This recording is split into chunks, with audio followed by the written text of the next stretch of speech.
এটা যেই যুবক আজকে মনোযোগ দিয়ে শুনছো, আশা আছে তোমার লাইফটা অনেক দূর যাবে। আচ্ছা, তোমরা কি জীবনে সফল হতে চাও? এখানে আমার বাঘের বাচ্চারা বসে আছে, জোরে বলছে। সবাই কি বলছে সফল হতে চাই? জীবনে ভালো কিছু করতে চাই? আব্বা আম্মার মুখকে হাস্যোজ্জ্বল করতে চাই? পরিবারকে ভালো অবস্থায় দেখতে চাই? জীবনে কি টাকা কামাইতে চাই না? লজ্জা পাবেন না? টাকা কামাইতে আমরা চাই না? চাই না? আরে টাকা থাকলে আজকাল ভালোবাসা কিনতে পাওয়া যায় রাস্তাঘাটে, আর টাকা না থাকলে আসল ভালোবাসা একদিন হারিকেন খুঁজে পাওয়া যায় না। Money is a big deal in the world. টাকা থাকলে মেয়ের যত সুন্দরী চেহারা হোক না কেন, তুমি বলবা যে আমি আপনাকে বিয়ে করতে চাই, বলবে আমি তো এক পায়ে রাজি, আপনি খালি নিয়ে যান আমাকে। আর টাকা নাই, চেহারা সুন্দর, তোমার চরিত্র ভালো, দাড়িও আছে, 5 ওয়াক্ত নামাজও পড়ো, পছন্দ না। টাকা আছে, চরিত্র খারাপ, বিড়ি খায়, গাঞ্জা খায়, মেয়ে বলে গাঞ্জা ঘড়ি আমার লাগবে, টাকা হইলেই হবে। কি এরকম মেয়েদের চিন্তা বাংলাদেশের যুবক ভাইরা আছে না? শেষ কথাটা একটু মনোযোগ দিয়ে শুনো। তোমাদের সবার তো স্মার্টফোন আছে, তাই না? এই স্মার্টফোনে এই ইউটিউব করা, সারাদিন ফেসবুক টিকটক বাদ দিয়ে দাও। কিভাবে হাউ টু আর্ন মানি, কিভাবে টাকা কামাইতে হয় সেই ফিকির করো। তুমি মাথায় রাখো, তোমার বাবা, যেই বাবা তোমার দিক তাকাতেও চায় না আজকে চোখ তুলে, তুমি টাকা কামাই করলে তোমার বাপের সবচেয়ে শ্রেষ্ঠ সন্তান তুমি হয়ে যাবা। যুবক ভাইয়ারা, একটা বাস্তব কথা বলছি, আমার বাবারা রাগ করবেন না, মায়েরা রাগ করবেন না, আমি নিজে এটার বাস্তবতা দেখেছি। বাসায় যদি 3 ছেলে হয়, তোমরা বুঝবা আমার কথা, আমি জানি। 3 ছেলে যদি হয়, দেখবা যেই ছেলে কামাই করে বেশি, বাপ মা তার কথা শোনে বেশি। যেই ছেলে কামাই করে, দেখবা যে বাবা যে কোনো কাজ করার আগে তার থেকে আগে পরামর্শ নেয়, আব্বা তুমি কি বলছো, এটাকে আমরা করবো। আর যে কামাই করে না, বাস্তবতা এইটা, আজকাল বাপ মাও টাকার জন্য ভালোবাসতে শুরু করেছে। যুবক ভাইয়ারা, যেই ছেলের কাছে টাকা বেশি, দেখবেন মা তাকেই কল দেয় বেশি। আর যে এখনো কামাই শুরু করে নাই, বাইরে থেকে আসছে, ক্লান্ত শরীর, ভাত দেয় না, একটু পানি আগায় দেয় না, কেন? টাকা কামাই করে না। আর যে ইনকাম করে, ও আসলেই দেখবেন মা বেকুল হয়ে গেছে, বাপ অস্থির হয়ে গেছে, সবাই অস্থির, কেন? টাকা কামায়। তোমরা যদি এই বাস্তবতা এখন না বোঝো, পরে বাস খাবা। একদম সোজা কথা বললাম, বাস খাবা। এখন তোমাদের বয়স 18, 19, 20, 21, 22, তোমরা দেখি স্কুলের সামনে দাঁড়ায় থাকো মেয়ে দেখার জন্য, কলেজের সামনে দাঁড়ায় থাকো। বেটা, যেই মেয়ে যদি তুমি দাঁড়ায় আছো, ও মেয়ে তোমাকে দেখে হাসি মারবে, ঠিক আছে, বাট বিয়ে কিন্তু সে টাকাওয়ালাকেই করবে। যুবক ভাইয়ারা, টাকা কামাই করা শেখো। কেমনে শিখবা? দেখো, আমি আসিফ আমার কথা বলছি, রাগটা করছেন না তো আপনারা সবাই? আমি কোরআন আমার সামনে, তাফসির আমি না করে আসি, কোথাও যেতে পারছি না, বাট যেহেতু আপনারা আমাকে ভালোবাসেন, আমার দায়িত্ববোধ থেকে আমি কথা বলছি। তোমরা যুবক ভাইরা একটা কথা অলওয়েজ মাথায় রাখবা, অলওয়েজ মাথায় রাখবা, ভালো সময়ে সবাই ভালোবাসে, খারাপ সময় কাউকে খুঁজে পাওয়া যায় না। খারাপ সময়ের সঙ্গে যুদ্ধ নিজেকেই করতে হয়। আমি আসিফ, আজ 5 দিন যাবত আমার গায়ে এত জ্বর, কোরআন আমার হাতে, আমি বাসা থেকে উঠতে পারছি না। আমি যে উঠে পানি খাবো এই শক্তি আমার গায়ে ছিল না। 5 দিন আগেই একই সেম অবস্থা। আমি যে 5 দিনে একবার ডাক্তারের কাছে যাব, আমার পিএস সাক্ষী, আমার সহকারী সবাই সাক্ষী, আমি ডাক্তারের কাছেও যাইতে পারি না। আমার অবস্থা হচ্ছে এরকম। তো কেন তোমাকে কথা বললাম?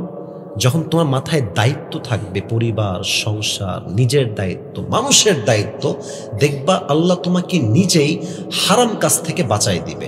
আর যখন তোমার অলস মস্তিষ্ক, কাজ নাই, কাম নাই, কোনো জীবনে টার্গেট নাই, তুমি দেখবা পাবজি খেলছো, ফ্রি ফায়ার খেলছো, ক্রিকেট খেলছো, নামাজ নাই, কালাম নাই, রোজা নাই, হজ নাই, জাকাত নাই, আস্তে আস্তে তোমার বয়স 30-এ চলে আসবে। কিরে, জীবনে কি করলাম এইটা, কিছুই তো করতে পারি নাই। তখন তুমি মাথায় কপাল চাপড়াবে, এমনে 2 পয়সা লাভ হবে না। যুবক ভাইরা, এখন বয়স 18, 19, 20, এখনই সময়। আব্বাজান, আমি কি কথা ভুল বলতেছি আপনাদেরকে? বলেন, এখনই তো আসল সময়। 18 বয়সে যে যুবক ঠিকঠাক থাকে, ওর 25 বছর আস্তে আস্তে জীবনটা সফল হয়ে যায়। যুবক ভাইরা, ঠিক কিনা বলো? Your time starts now. এখন থেকে শুরু করো যে জীবনকে কি করবা, কি হতে চাও। ডক্টর হতে চাও, this is the right time. Engineer হতে চাও, this is the right time. তুমি একজন ভালো শিল্পী হতে চাও ইসলামের জন্য, this is the right time. তুমি একজন মুফাসসির হতে চাও, this is the right time. সময় এমন নয় যে কাল থেকে শুরু করবা। আমি ভেবেছি মানে আমি এখন থেকেই শুরু করব, ঠিক কিনা বলে? যুবক ভাইরা যৌবনকে মূল্যায়ন করো। ফারাগাকা বিন শুগলিক, ব্যস্ততার পূর্বে অবসর সময় কাজে লাগাও। আল্লাহ প্রত্যেকটা যুবককে জীবনে প্রতিষ্ঠিত হওয়ার তৌফিক দান করুক। সকলেই মন খুলে পড়ছি আমিন। আচ্ছা, তাফসীরের দিকে যাবো এবার। যারা বিবাহিত ভাইরা আসছেন একটু হাত তুলেন। বিবাহিত ভাই কারা কারা? আচ্ছা, হাত নামান। এবার বউ নাই সিঙ্গেল কারা কারা হাত তোলেন? হ্যাঁ, সোনামণি কারো বউ নাই তোমাদের? Sure sure sure sure 100% sure তো নাকি? আরে শীতকাল কি যে কষ্টে আছে রে আব্বা জান, আর দেরি নয়, এই শীতকালে যুবকদেরকে বিয়ে দেওয়া লাগবে। যুবক ভাইরা ঠিক কিনা বলো? হাত নামাও। আমরা 3টে তাকবীর দিব। প্রথম তাকবীর দিবেন বিবাহিতরা, দ্বিতীয় তাকবীর দিবেন সিঙ্গেলরা, থার্ড তাকবীর দিবেন সবাই মিলে এমন জোরে যে আমার স্যাররা সহ, আলেমরা সহ, আমি সহ আপনাদের তাকবীরে স্টেজ ভেঙে নিচে পড়ে যাব। এই স্লোগান দিবেন তো সবাই ইনশাআল্লাহ? দেখা যাক আজকে পাস করে কে। বিবাহিতরা একটা তাকবীর দেন, সিঙ্গেলরা সোনামণি তোমরা চুপ থাকো, বিবাহিত ভাইরা একটা কাশি দেন। লিল্লাহি তাকবীর। এই সাউন্ড ভালো আছে রে? না, এত সাউন্ড কিন্তু আমি সব জায়গায় পাই না, সত্যি কথা বলছি। বিবাহিতরা একদম মরা হয় অন্য জেলাতে। বিবাহিতরা একবার তাকবীর দেন তো, লিল্লাহি তাকবীর। সিঙ্গেলরা কি হেরে যাবো নাকি গো? সিঙ্গেলরা কাশি দাও। এত সহজ না সিঙ্গেলকে হারানো, যদিও আমি জানি। সিঙ্গেলরা রেডি হও, লিল্লাহি তাকবীর। বিবাহিতরা ফেল। সরি, ভেবেছিলাম পাস করবেন আপনারা, বাট এদের জীবনের কষ্ট তো, তাই স্লোগানের জোর আছে বেশি। যুবক ভাইরা ঠিক কিনা বলো? আচ্ছা, এবার সবাই মিলে দিবেন হাসির সুরে নয়, সিরিয়াস মোডে, ইমানকে তাজা করে। আচ্ছা, আজকে আমাকে সবাই কি প্রথম দেখলেন নাকি ভাই?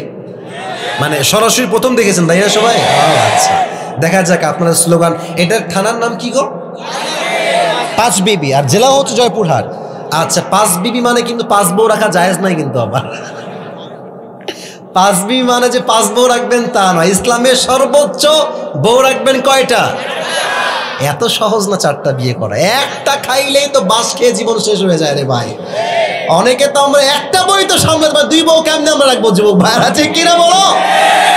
দেখা যাক। আমার পাঁচবিবি ভাইরা মিডিয়া রেকর্ড করছে, আমি চাই আপনাদের বাঘের মতো সাউন্ড হবে সবাই মিলে, কোনো ভাগাভাগি কিন্তু এখন নাই।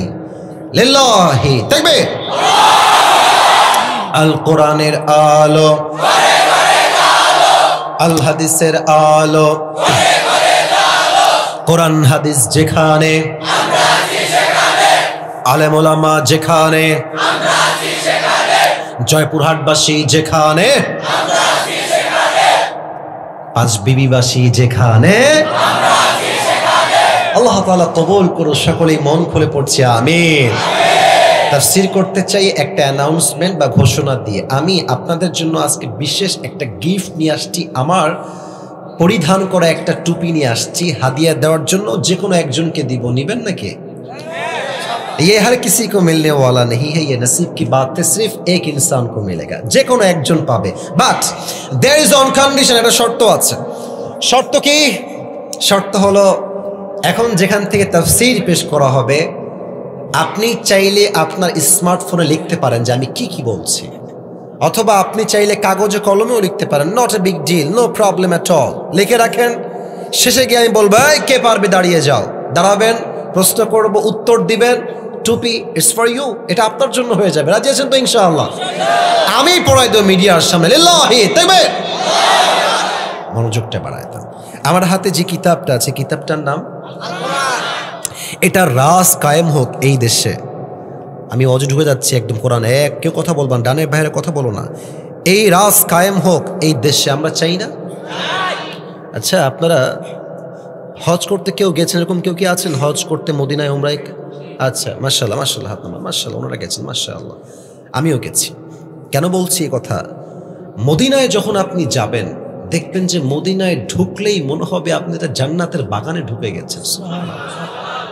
আর একবার কন্যা সুবহানাল্লাহ ভাই। আমি যখন লাস্ট টাইম গেলাম এই 2 বছর আগে, আমার এখনো মনে আছে, মানে কোরআন হাতে নিয়ে কথাটা মনে পড়ে গেল। আমি মদিনার সামনে শুয়েছিলাম, নবীজির রওজার সামনে। হায় হায় হায়, কি শান্তি, কি যে শান্তি।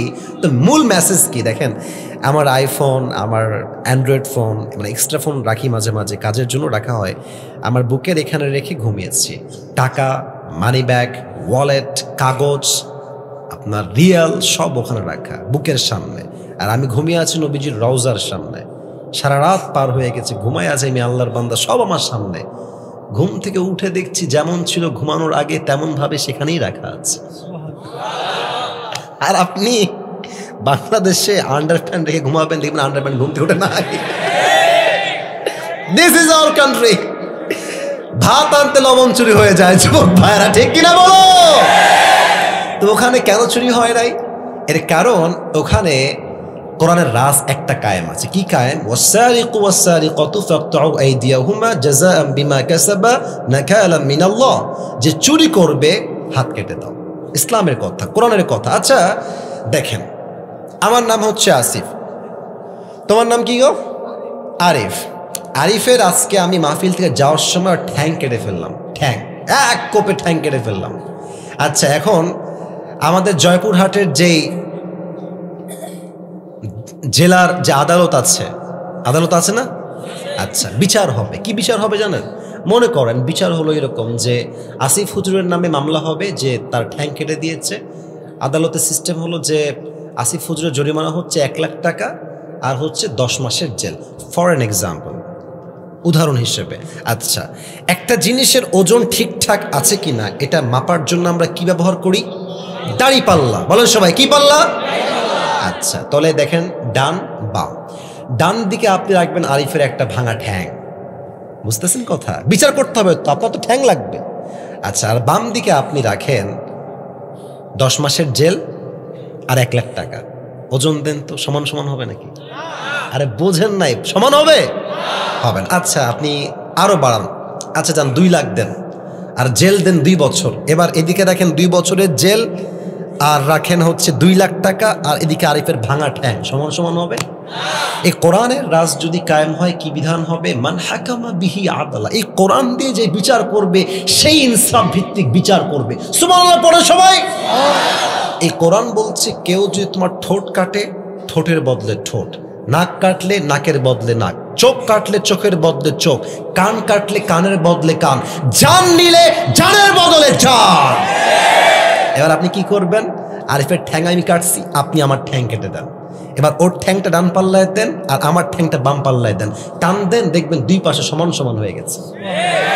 মান হাকামা বিহি আদালা। এই কোরআন দিয়ে যে আইন বিচার করবে, যেই রাজ কায়েম করবে, পুরো দেশে সুষ্ঠু বিচার কায়েম হয়ে যাবে, ঠিক কিনা বলে?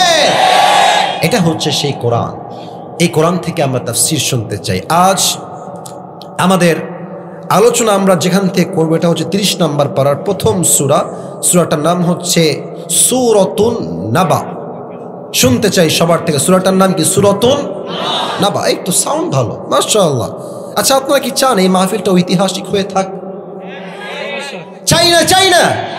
অবশ্যই চাই। আপনারা সবাই আজহারী হুজুরের নাম শুনেছেন না? আরে ভাই, আজকে আমার সামনে যত লোক, আজহারী মাহফিলে, আগের মাহফিলে এত লোক কখনো হতো না। এই 200, 100, 150, at least 100, 150।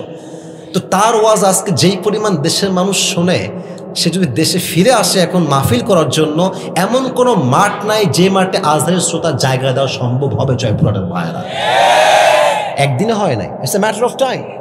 Time has change now. আগে ছিলেন একরকম, এখন হয়ে গেছে না একরকম। আগে ছিলেন 0, হিরো বানাই দিয়েছে কে? তো আপনারা যারা আছেন, আপনারা তো অনেক বেশি আছেন। আপনাদের সাউন্ড হবে এমন যেন পুরো দেশের মানুষ জানতে পারে যে 5 বিবির সন্তানরা কাপুরুষের সন্তান নয়, সব বীর পুরুষের সন্তানরা আমার সামনে বসে আছে।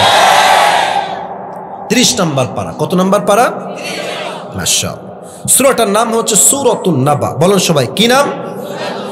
আমরা যে আয়াত থেকে আজকে কথা শুরু করব সেটা হচ্ছে সূরাতুন নাবার ঠিক 21 নম্বর আয়াত। বলেন সবাই, কত নম্বর আয়াত? 21 নম্বর আয়াত। আমি তেলাওয়াত করছি, তেলাওয়াতটা মনোযোগ দিয়ে শুনবেন, তাফসীরের জন্য জরুরি এটা। আউযু বিল্লাহি মিনাশ শাইতানির রাজীম। বিসমিল্লাহির রহমানির রহিম ইন্না জাহান্নামা কানাত মিরসাদা للطاغين مآبا لابثين فيها أحقابا لا يذوقون فيها بردا ولا شرابا إلا حميما وغساقا جزاء وفاقا إنهم كانوا لا يرجون حسابا الله أكبر. Allah says in this ayah, translation, tarjuma bolchi, Inna Jahannama kanat mirsada. The hellfire is like a boat. Allah bolchen ei jahannamta hobe bishal lomba ekta ghatir moto. Litaghina ma'aba. For the transgressors a place of return. যারা হবে বেনামাজি, সুদখোর, মদখোর, গাঁজাখোর, এদের সবাইকে সেই জাহান্নামে প্রবেশ করাবে। একজন আওয়াজ দিয়ে বলেন তো সবাই, তিনি কে? কতদিন থাকবে তারা? How much long time it is, কতটা লম্বা সময় হবে? আল্লাহ তাআলা বলছেন লাবিথিনা ফিহা আহকাবা, they will live there for age. যখন জাহান্নামীরা জাহান্নামে প্রবেশ করবে, যুগের পরে যুগ তারা জাহান্নামেই থাকবে। খাবার কেমন হবে? لا يذوقون فيها بردا ولا شرابا. They will have no food to eat and they will have no water to take. কোনো খাবার থাকবে না, পানির জন্য কোনো পানি থাকবে না। ইল্লা হামিমা ওয়া গাসাকা। জাহান্নামীরা চিৎকার করে বলবে, উই আর থার্স্টি, আমরা পিপাসিত, তৃষ্ণার্ত, পানি দাও। Need water, we need water, পানি দাও, পানি দাও। একটা গ্লাসে পানি দেওয়া হবে। পানিটা হবে কতটা নিকৃষ্ট, হামিমাউ ওয়া গাসাকা, এটা হবে রক্ত এবং পচা পুজ দ্বারা গলিত পানি। জাহান্নামী যখন পানিটা মুখে নিবে, বই করে সব পানি বাহিরে ফেলাই দিবে। নাউজুবিল্লাহ পড়েন সবাই। এটা হচ্ছে জাহান্নামের একটা বেসিক আইডিয়া দিলাম, প্রাথমিক ধারণা। এই জাহান্নামকে আমরা আজকে 4 ভাগে ভাগ করছি। বলেন সবাই, কয় ভাগ? ওয়াজ ঢুকে গেছি। একজন যুবক যদি উঠে যায় বা মুরব্বী উঠে যায়, ও লুঙ্গি টাইনা ধরে বসাই দিবেন। হাসির জন্য নয়, আসছেন নিজের ইচ্ছা, আমি আপনাকে নিয়ে আসি নাই। আপনি নিজের ইচ্ছায় আসছেন, আপনার ইচ্ছায়, যাবেন আমার ইচ্ছায়, ঠিক কিনা বলেন? 4টা ভাগ। এক হচ্ছে জাহান্নামের প্রাথমিক আইডিয়া, আমরা বলে ফেলেছি। 2, জাহান্নামের আগুন কত ভয়ঙ্কর হবে। We will talk about it in details. জাহান্নামের আগুন কত ভয়ঙ্কর, কতটা তাপ, কতটা মারাত্মক, আমরা হাদিস থেকে জানবো। 3, এই জাহান্নামের ব্যাপারে সাহাবা একরামদের হৃদয়ে কতটা ভয় ছিল, আমরা কিছু ঘটনা শুনবো। And finally we will talk about the matter who will enter in the paradise and who will enter in the hellfire. আমরা সর্বশেষ জানবো কারা হবে জাহান্নামী আর কারা হবে জান্নাতি। আমরা কি হতে চাই গো, জাহান্নামী না জান্নাতি হতে চাই? জোরে বলেন না। ওকে, আবার বলি, সবাইকে আমরা জাহান্নামী হতে চাই না জান্নাতি হতে চাই? তো যদি জাহান্নামে যেতে না চাই, কেন কেন কেন কেন কেন যাওয়া লাগে, কেন কেন কেন কেন যাওয়া লাগে না জানতে হবে। আপনি কেন যাবেন আর কেন যাবেন না জানলেই তো আপনি কারণ থেকে বাঁচতে পারবেন, ঠিক কিনা বলেন? 4টা। প্রথম চ্যাপ্টার শেষ, দ্বিতীয় চ্যাপ্টার আসেন। How will be the fire of hell. জাহান্নামের আগুন কতটা ভয়ঙ্কর হবে। জয়পুরহাটের 5 বিবির ভাইয়ারা, আমার ডান হাত দেখেন, এটা হচ্ছে আমার আঙ্গুল। আঙ্গুলটা দেখেন তো, কয়টা আঙ্গুল আছে এখানে? আচ্ছা, এটা হচ্ছে একটা glass. I know this is a glass, but আমি বলছি এটা কোনো গ্লাস নয়, এটা হচ্ছে একটা মোমবাতি। কি বাতি? আচ্ছা দেখেন তো, মোমবাতির ঠিক আগায় নিভি নিভি নিভি নিভি কি যেন জ্বলে ভাই? আগুন জ্বলে। মুরব্বীরা কয় আপনার কম না কেন, কি জ্বলে? আচ্ছা, আমি একজনকে বললাম ভাই আপনি এদিকে আসেন। আসছে, হুজুর কি হয়েছে? আমি বললাম এই 5 বিবির ছেলে শোনো, তোমাকে একটা কাজ দিচ্ছি, কাজটা করলে তুমি পাবা 10 কোটি টাকা। কয় কোটি টাকা? কিভাবে, কি শর্ত হুজুর বলেন? আমি বললাম এই যে আগুনটা জ্বলছে ঠিক আগায়, নিভি নিভি আগুন, বেশি আগুন নয়। You have to just put your finger just for 5 minutes or 10 minutes. তোমার এই আগুনে হাতটা জাস্ট 10 মিনিট এমনে রাখবা, 10 কোটি টাকা। কেউ কি তার এই হাতটা আগুনে পোড়াতে রাজি আছে এখানে? কেউ নাই। তো বলবেন ভাই 10 কোটি টাকা, একটা আঙ্গুল পড়বে, নট আ বিগ ডিল, দাও, put your hand in the fire, রাখো আগুনে। যুবক ডাক দিয়ে বলবে, হুজুর রাখেন আপনার 10 কোটি, আমার হাত ঠিক থাকলে আমি 20 কোটিও কামাই করতে পারবো। কেউ রাজি না। হলে ছোট্ট একটা মোমবাতির আগুনে হাত রাখতে কেউ রাজি না। অথচ জাহান্নামের আগুনটা এত বেশি তাপ হবে, আল্লাহর হাবিব বলেছেন দুনিয়ার আগুনের চাইতে জাহান্নামের আগুনের তাপ 70 গুণ বেশি হবে। 70 গুণ। নাউজুবিল্লাহ পড়েন সবাই। এই আগুন যখন আপনার দেহে একবার টাচ করবে, এটা হাদিস নয়, এটা আয়াত, নাযাআতাল লিশওয়া, সঙ্গে সঙ্গে আপনার দেহের প্রত্যেকটা চামড়া খসে খসে মাটিতে পড়ে যাবে। লা তুবকি ওয়ালা তাদা, the fire of hell will not leave them alive nor will it leave them dead। যখন জাহান্নামের আগুন মানুষের গায়ে লাগবে, মানুষ না বাঁচবে না মরবে, একবার বাঁচে আরেকবার মরে, আরেকবার মরে তো আরেকবার বাঁচে। ওখানে কোনো মরণ নাই, জীবন আছে, মরণ নাই। শাস্তি হবে, মরার কাছে যাবেন, and you will alive again, আবার জীবন দিবে আপনাকে। আওয়াজ দিয়ে বলেন তো তিনি কে? আরেকটা হাদিস বলে আমি শেষ করছি, আগে জিজ্ঞেস করছি দেখা যাক কেউ পারে কিনা। আই হোপ আপনারা পারবেন। আগুনের রং তো আসলে কি কালার হয় গো? আগুনের রং আসলে কি হয়? লাল। কি কালার হয়? জাহান্নামের আগুনের রং কি কালার কে বলতে পারে? কালো। কালো। এটা লাল নয়। 1000 বছর জ্বালিয়েছে, লাল হয়েছে। তিরমিজির হাদিস। 1000 বছর জ্বালিয়েছে, সাদা। 1000 বছর জ্বালিয়েছে, ব্ল্যাক। 3000 বছর জ্বালালে একটা আগুন কতটা উত্তপ্ত হতে পারে, just try to ponder on this matter. একটু ভাবেন না কতটা গভীর আর কতটা মারাত্মক আগুন হতে পারে। আল্লাহর হাবিব বলছেন, এখন যেই জাহান্নামের রংটা জাহান্নামে রয়েছে, এটা লাল কালার নয়, এটা সাদা রং নয়, এটাকে ভয়ঙ্কর কালো রূপ দিয়েছে একজন। আওয়াজ দিয়ে বলেন তো সবাই তিনি কে?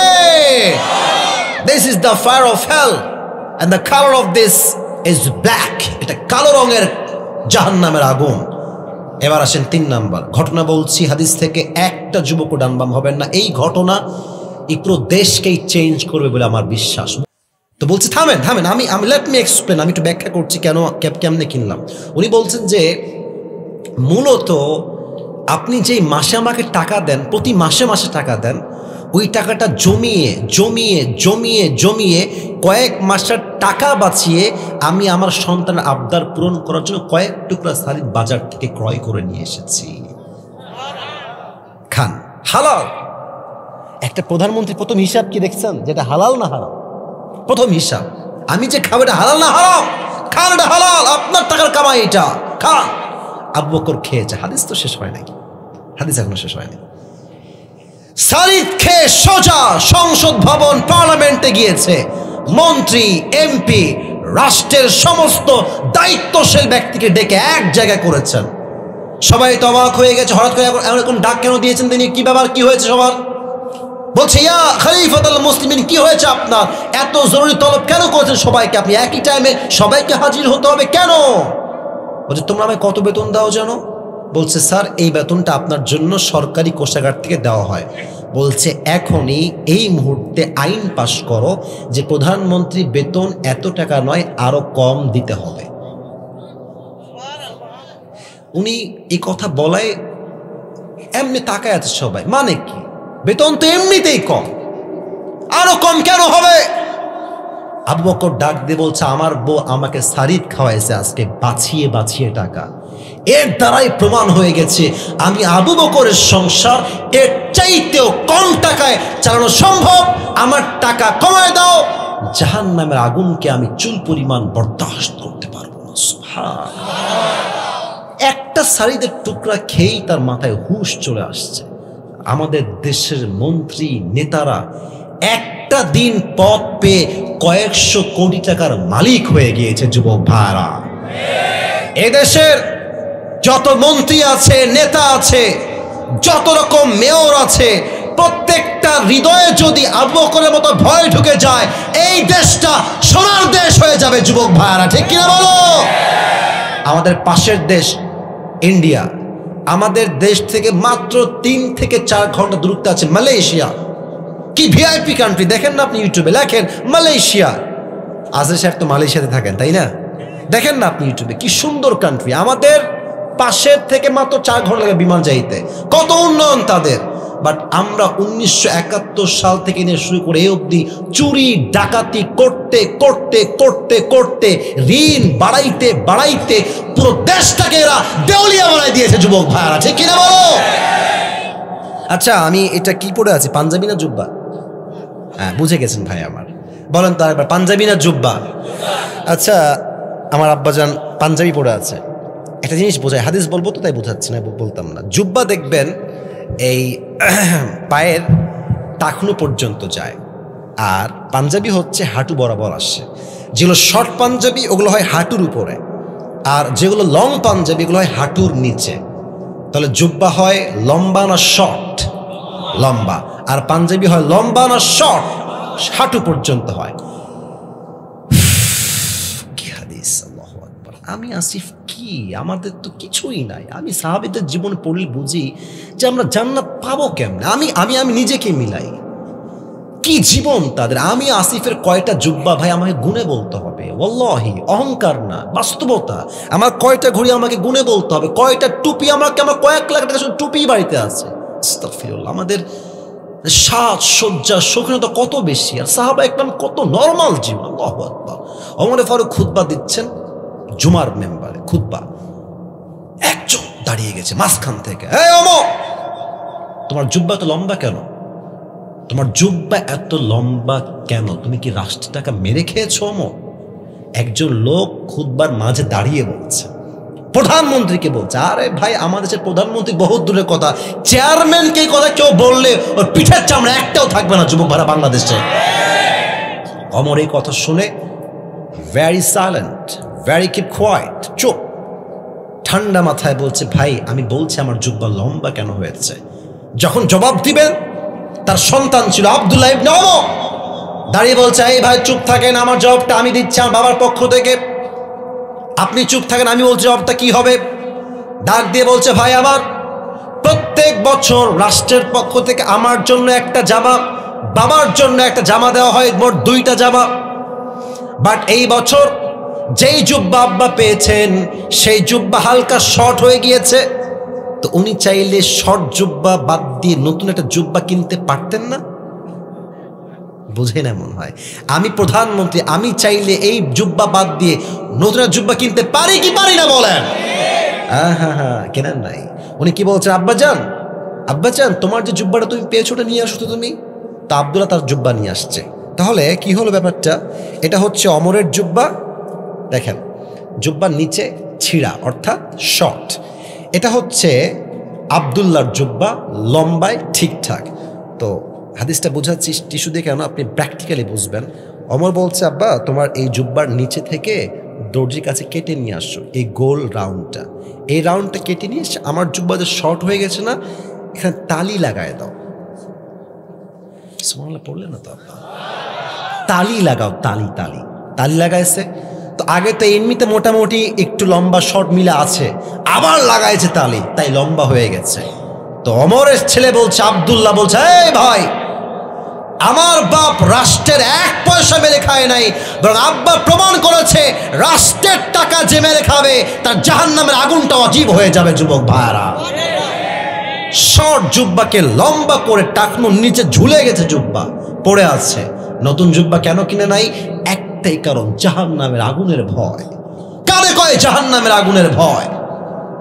আমাদের দেশের যে কিছু মেয়র আছে, আমি নাম বলবো না, আপনারাও চিনবেন, হাজার হাজার কোটি টাকা মেরে খেয়েছে জনগণের থেকে, এমন ভাবে যে গরিবদের রক্ত চুষে সব শেষ করে দিয়েছে। যুবক ভাইরা, ঠিক কিনা বলো? এবার আসেন 4 নম্বর চ্যাপ্টার, বড় মারাত্মক চ্যাপ্টার, কারা যাবে জাহান্নামে, কারা যাবে জান্নাত। এই ওয়াজটা আমি একটু বেশি সময় নিয়ে করতে চাই। আমি উঠেছি 11টার সময়, এখন প্রায় বাজতে গেল 12টা। আমার নিয়ম দেওয়া আছে ইনাদেরকে, কমিটির ভাইদেরকে 1 ঘন্টা। আমি 1 ঘন্টার আরেকটু বেশি ওয়াজ করতে চাই, যদি আপনারা আমাকে একমত বলেন তবে। 12টার পরে একটু ওয়াজ হবে না আজকে ইনশাআল্লাহ? আপনারা থাকবেন তো সবাই ইনশাআল্লাহ? দেখেন আমি একটু কথা বলি, 12টার পরে যদি আপনারা কেউ উঠে যান আমি কিন্তু দোয়া করব, আর যদি আপনারা থাকেন যতক্ষণ আমার জবান আছে ততক্ষণ ওয়াজ হবে যুবক ভাইরা, ঠিক কিনা বলো? আচ্ছা, যেহেতু অনেক লম্বা সময় হয়ে গেছে, এটা কাশি দিয়ে আমরা সবাই মিলে হয় নাই, আরেকবার একটা তাকবীর দিবেন এমন ভাবে শুরুতেও আমরা সিংহের বাচ্চা, শেষেও আমরা সিংহের বাচ্চা। লিল্লাহি তাকবীর। ইয়াতাসাআলুনা আনিল মুজরিমিনা মা সালাকাকুম ফি সাকার ক্বালু লাম নাকু মিনাল মুসাল্লিন। কিয়ামতের কঠিন ময়দানে জাহান্নামী মানুষগুলোকে আল্লাহ বলবেন, এই জাহান্নামী, তোরা কেন জাহান্নামে প্রবেশ করলি? কোন গুনাহ তোকে জাহান্নামে নিয়ে আসলো? জাহান্নামীরা ডাক দিয়ে বলবে, আল্লাহ মা সালাকাকুম ফি সাকার ক্বালু লাম নাকু মিনাল মুসাল্লিন। ও আল্লাহ, আমরা সব আমল করেছি, আমরা হজ আদায় করেছি, যাকাত দিয়েছি, পর্দা করেছি, টুপি পরেছি, দাড়ি রেখেছি, ক্বালু লাম নাকু মিনাল মুসাল্লিন, বাট আমরা নামাজ পড়ি নাই, নামাজে আমরা ছিলাম গাফেল। এখানে অনেক মুরব্বী যুবক আসেন আজকের মাহফিলে, এশারটাও পড়েন নাই, অনেক যুবক বাসায় গিয়ে ঘুমায় যাবে, ফজরটাও তারা পড়বে না। এই মাহফিলতে কি লাভ? এই যে এতগুলো মিডিয়া, অনেকে আমি চিনি না, আমার ভাইরা আসছে, এত মিডিয়া, লাইট, প্যান্ডেল, ক্যামেরা, নামাজ নাই যার, ওই মাহফিলতে 2 পয়সা লাভ হবে না তার, যুবক ভাইরা। কথা বুঝে বুঝে শুনবেন। আচ্ছা, ইসলামের দ্বিতীয় খলিফা ওমর ফারুক, নাম তো শুনছেন আপনারা সবাই। ওনার কাছে এক যুবক আসছে, এই কানটুপিওয়ালা একজন, এই কানটুপিওয়ালা, ওই যে কোনায় দেখা যায়, বসো বসো বসো। হ্যাঁ, দেখতে পাচ্ছি, আমি কিন্তু কারণারে ভাই। আচ্ছা, একজন যদি ওয়াশরুম লাগে দ্যাটস ফাইন, বাট এখনো যা দেখতে পাচ্ছি এখানকার মুরব্বী যুবকরা কোরআনকে কলিজার থেকে ভালোবাসে, ঠিক কিনা বলে? ওমরকে ডাক দিয়ে বলছে, একজন যুবক, তার নাম হচ্ছে আবু লুলু আল মাজুসি, অগ্নির পূজা করে, আগুনের পূজা করে। বলছে, ওমর, আমার যে মালিক আছে সে প্রত্যেক দিন আমার কাছে মোট 6 দিরহাম চার্জ করে, 6 দিরহাম। তুমি কথাবার্তা বলে, হ্যাঁ বসে পড়ো, বসে পড়ো, এখন না বসে পড়ো, 6 দিরহাম চার্জ করে, আপনি কমায় দেন, আমি এত দিতে পারবো না। তো বলছে, ভাই ঠিক আছে কমায় দিব, বাট তুমি কিসের ব্যবসা করো, তোমার কাজটা আসলে কি? তো বলছে, হুজুর আমি মূলত খঞ্জর বানাই, চাকু। খঞ্জর কাকে বলে? আমার ডান হাত দেখেন, এটাও চাকু, এটাও চাকু, মাঝে হচ্ছে হ্যান্ডেল, মাকবাদাতু ফি ওয়াসাতি, এটা হচ্ছে খঞ্জর, ডানেও চাকু, বামেও চাকু, মাঝে হচ্ছে হ্যান্ডেল। তো বলছে, তাই নাকি? তোমার ব্যবসা তো অনেক টাকা, তোমার তো 6 দিরহাম নয়, তোমার তো 10 দিরহাম চার্জ হওয়ার কথা। বলছে, কি বললেন? এত বড় সাহস আপনার? ও আচ্ছা আচ্ছা আচ্ছা, সবাই যেহেতু মুসলমান তাই আপনি সবার বেলায় হয়েছেন নরম, আর আমি যেহেতু কাফের তাই আপনি আমার বেলায় হয়েছেন গরম, তাই না? আপনার বিচার আমি একাই করব, যান। এই হুমকি দিয়ে বের হয়ে গেছে। শীতকালে ঠান্ডা লাগলে আমরা কি মুড়ি দেই? আমি দেখাই দিই, তাও কয় না, কি মুড়ি দেই? চাদর। এই দেখেন, এবার হাদিসটা প্র্যাকটিক্যালি বুঝতে চাইলে আমার চাদর দেখেন, বের হয়ে গেছে। বিশাল লম্বা একটা চাকু বানিয়েছে ওমরকে হত্যা করার জন্য। নাউজুবিল্লাহ বলেন সবাই, বলেন সবাই, আর একটু জোরে বলেন সবাই, নাউজুবিল্লাহ। খঞ্জরটা বানিয়ে পেটের ডান দিকে একটা খাপ দিয়ে ঢেকে রেখেছে, চুপ করে একদম ঘাপটি মেরে। এমন করে বড় একটা চাদর নিয়েছে, চাদরের উপরে পিঠটা এমনে দিয়েছে, মেয়েদের নিকাবের মতো, জাস্ট লাইক এ নিকাব অফ দ্য গার্লস, মেয়েদের নিকাবের মতো এমনে দিয়ে এই পর্যন্ত রাখছে। আর এই পাশ থেকে এইটা নিয়ে একদম just like a girl, hijabi girl, পুরো মুখ ঢেকে ফেলেছে। এখন কিন্তু চেনা যায় না সে আসলে কে। এই পুরো মুখটা ঢেকে ফজরের আজান হয়েছে, আল্লাহু আকবার। যখনই আজান শুরু হয়েছে, মুনাফিকের রূপে ছদ্মবেশে নামাজ পড়তে আসছে আবু লুলু আল মাজুসি। এবার ওমর ফারুক আসছেন ইমাম হয়ে, ডাক দিয়ে বলছেন, সফু সুফুফাকুম, কাতার সোজা করে লম্বা হয়ে দাঁড়াও, কাঁধে কাঁধ নিয়ে দাঁড়াও, আল্লাহু আকবার। নামাজ দাঁড়িয়েছেন ওমরে ফারুক ইমাম হয়ে। এবার কিন্তু আমার চেহারা কেউ দেখবেন না, পেটের দিকে তাকান। এই যে আমি হাত বেঁধেছি না, look at my two hands, look at my belly side. পেটের দিকে তাকান যুবক ভাইরা, মুরব্বীরা, পেটের দিকে তাকান। সানা পড়েছেন, সূরা ফাতিহা পড়েছেন, কিরাত পড়েছেন, আল্লাহু আকবার, রুকুতে গিয়েছেন। রুকুতে যখনই তিনি গেছেন, পেছন থেকে ওই মুনাফিক আবু লুলু আল মাজুসি বিশাল লম্বা একটা খঞ্জর বের করে সোজা ওমরে ফারুকের এই পেট থেকে শুরু করে এমনে একবার দিয়েছে পোঁচ, আবার আবার তিনবার এমন জোরে আঘাত করেছে, তিনটা আঘাতে ওমরের পুরো পেট দুই ভাগ হয়ে কেটে নাড়ি ভুড়ি সব বাহিরে বের হয়ে গেছে। আর নামাজের মাঝে ওমরে ফারুক চিৎকার দিয়ে বলছেন, কাতালানি আল কাল, আমাকে একটা কুকুর হত্যা করেছে, আমাকে বাঁচাও। অজ্ঞান হয়ে পড়ে গেছে। আর ওই মুনাফিক হত্যা করে পেছন দিকে যাওয়ার সময় যতগুলো সাহাবী তাকে আটকাইছে সবাইকে এমনি এমনি যাকে পেয়েছে সকলের পেটে, বুকে, কাঁধে, গালে এমন ছুরির আঘাত করেছে। হাদিসে আসছে 7 জন সাহাবী নামাজরত অবস্থায় নামাজে স্পট ডেথ, নামাজই শেষ, জায়গায় মারা গেছে, নামাজ শেষ হয়েছে। সব সাহাবীরা দৌড় দিয়ে আসছে, এই না ওমর, মা লাকা ইয়া ওমর, হে ওমর আপনার কি হয়েছে, আপনি অজ্ঞান, কথা বলেন। ওমর কোনো কথা বলে না, চোখ বন্ধ, নাড়ি ভুড়ি সব বের হয়ে রক্ত বের হচ্ছে, গল গল রক্ত বের হচ্ছে।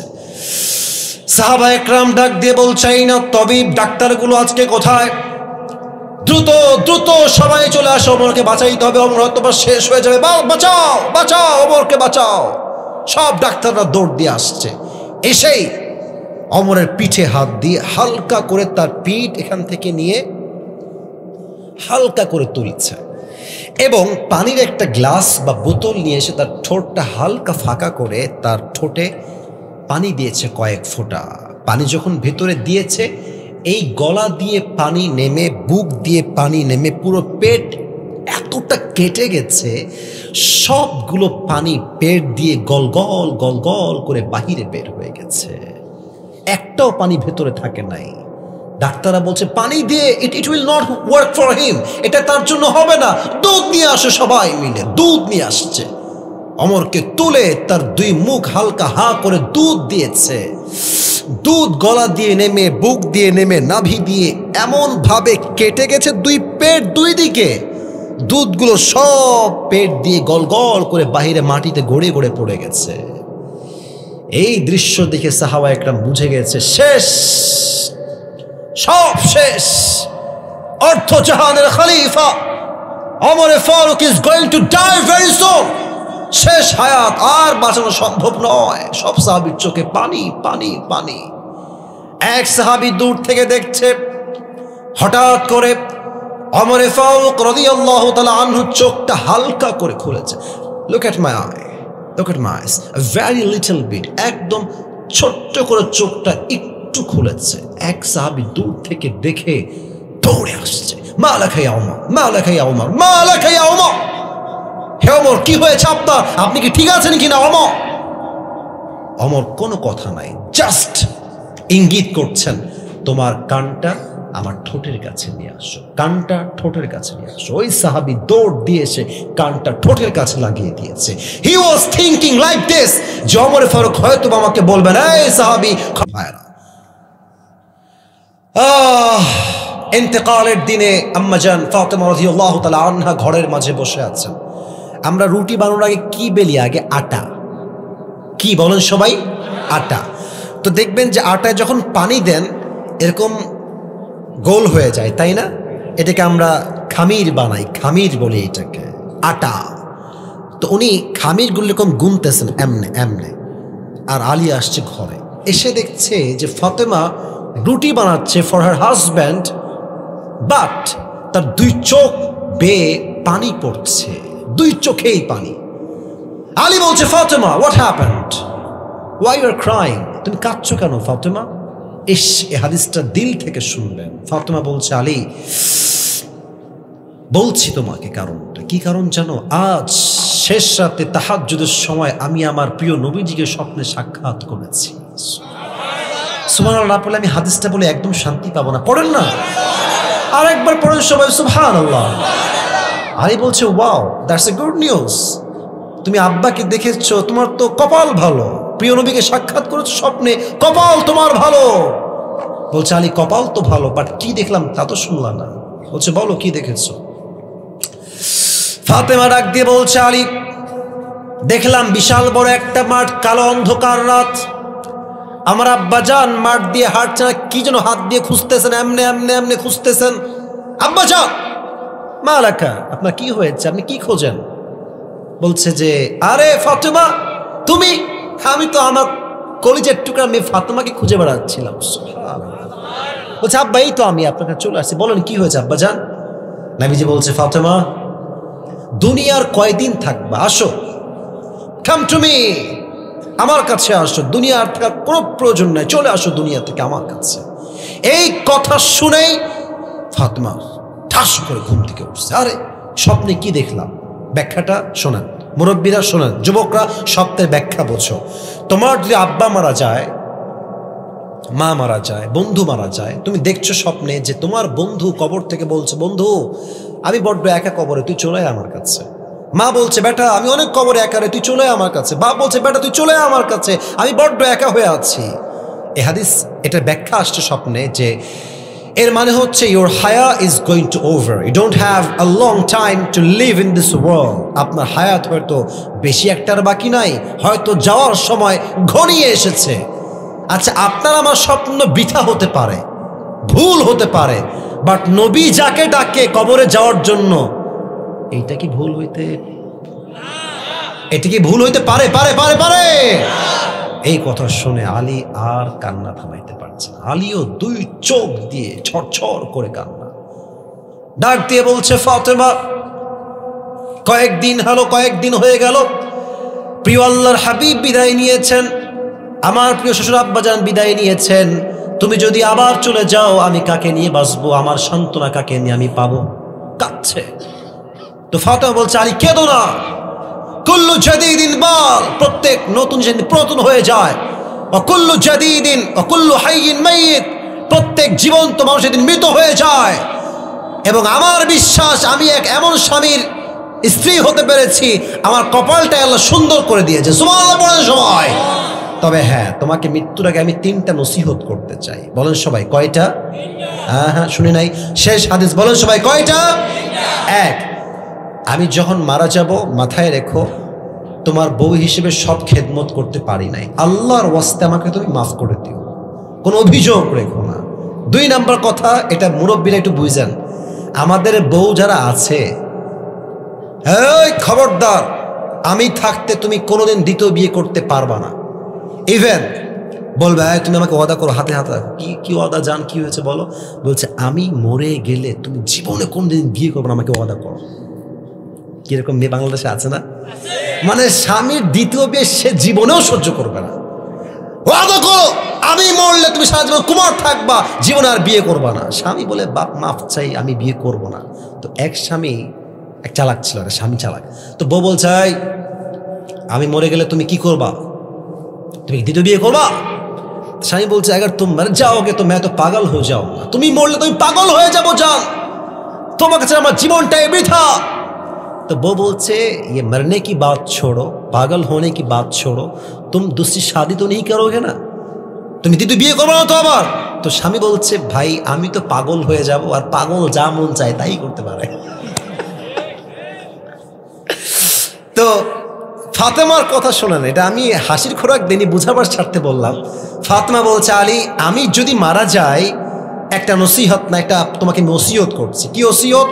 তোমার যাকে মন চায় তাকেই বিয়ে করবা, তবে শর্ত একটা, আমার কলিজার টুকরা হাসান এবং হুসাইনের যেন এক চুল পরিমাণ কোনো কষ্ট না হয়। সুবহানাল্লাহ পড়ে। আচ্ছা, 2 নাম্বার শেষ, এবার আসেন 3 নাম্বার, বড় ডেঞ্জারাস। এটাই হচ্ছে আমার মূল হাদিসের পয়েন্ট, শেষ কথা।